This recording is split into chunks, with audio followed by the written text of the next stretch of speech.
Question అవర్లో supplementary questions 2 ఉంటాయి. 10 questions ఉండవు, 10 మందికి ఇయ్యరు. స్పీకర్ గారు అలౌ చేశారు. స్పీకర్ గారు నాకు అనుమతించారు వివరించమని.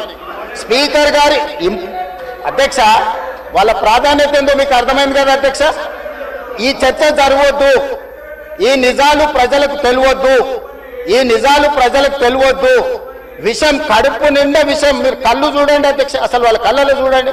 వాళ్ళ కళ్ళగిన పోలే శక్తి ఉంటే ఆ విషపు కళ్ళతో చూస్తే మొత్తం కాలి బూడిదైపోయేటట్టు చూస్తున్నారు అధ్యక్ష. కప్పిపుచ్చుకోవడానికి అద్దాలు పెట్టుకుంటున్నారు అధ్యక్ష. అది కప్పిపుచ్చుకోవడానికి అద్దాలు పెట్టుకుంటున్నారు అధ్యక్ష. అద్దాలు పెట్టుకున్నా మీ విషపు చూపులు ప్రజలకు అర్థమవుతాయి. అందుకోసమని నా మాట ఒక్కటే అధ్యక్ష,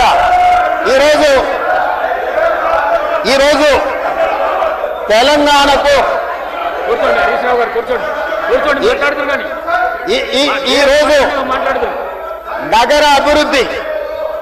ఈరోజు నగర అభివృద్ధి చేయడం మా బాధ్యత. ఈరోజు ఇన్ని మాటలు మాట్లాడుతున్నారు కదా అధ్యక్ష. ఆనాడు కాంగ్రెస్ లో గెలిచిన ఎమ్మెల్యేని తీసుకొని మూసీ రివర్ డెవలప్మెంట్ కార్పొరేషన్ కు చైర్మన్ చేసింది ఎవరు అధ్యక్ష? ఎవరు? ఈ రోజు వివరాలు చెప్తుంటే ఆ నొప్పెందుకు అధ్యక్ష? ఆ నొప్పెందుకు? మీరు అనుమతి ఇచ్చిన తర్వాత వాళ్ళెవరు అధ్యక్ష ప్రశ్నించనికే? వాళ్ళెవరు సభ్యులు? ఈ రోజు అక్బరుద్దీన్ ఓవైసీ గారు, పాయల శంకర్ గారు, లేకపోతే కాలేరు వెంకటేష్ గారు. ఆ కాలేరు వెంకటేష్ గారినైనా చూసి నేర్చుకోండి, కనీసం ఒక అవగాహన వస్తుంది.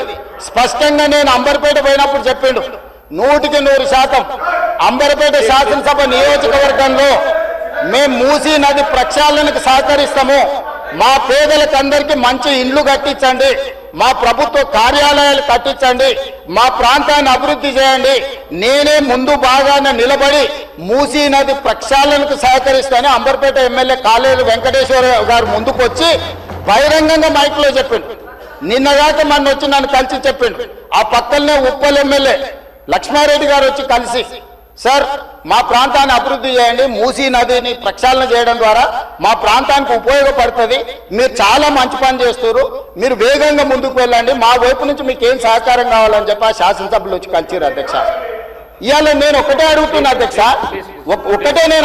అధ్యక్ష, ఈ రోజు మూసీ నది ప్రక్షాళన చేసుకుంటే నల్గొండ